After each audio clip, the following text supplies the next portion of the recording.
એક બેન એના પતિને લઈને હમણાં દવાખાને ગયા.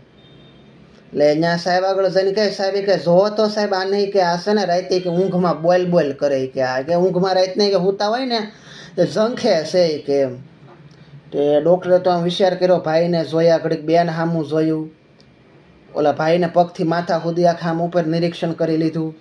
પછી સાહેબ બોલ્યા, બેન આને કે ખાઈ ખાસ દવા ન હોય, આને કે છે ને તમે કે દિવસે બોલવાનો મોકો આપો એ કે, બાકી બીજું કાંઈ નથી કે તમે કે એકવાર મોકો આપશો ને બોલવાનો એટલે કે રાતે નહીં બોલે કે, તમારે આને કે મોકો દેવાની જરૂર છે, બાકી બીજું કાંઈ છે નહીં.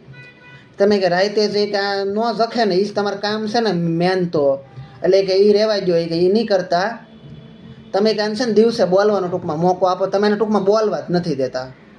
હા ને ઘણી એવી પત્ની હોય ને પતિને આમ એવી રીતના દબાવીને રાખે ને વાત પૂછોમાં એમ, તમને કાંઈ ખબર જ ન પડે, તમે હાવ આવા સવો આય ને કે ભાઈ આવા છે એટલે તમારા પનારે પડ્યા ને, નકર માંગા તો માંગરોળના હતા, તમારી કરતાં હારા તે એમ. હા તોય અમુક આવા હોય કે તમારા ભાઈને અમુક પત્ની તો એમ દેખા બીજું બાયું વાતો કરજો ને તમારે જોવું એવી વાતો કરો, તમારા ભાઈને તો કાંઈ ખબર ન પડે. આ તો કે હું સૌ ને એટલે કે આ ઘર હાલે એમ.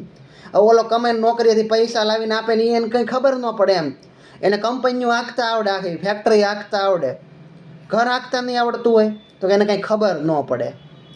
ખબર એને નહીં, તમને નથી પડતી, તમે આવા બધા વ્યાયામ પાળીને બેઠા છો કે એને ખબર ન પડે, બાકી ખબર તો એને બધી પડે.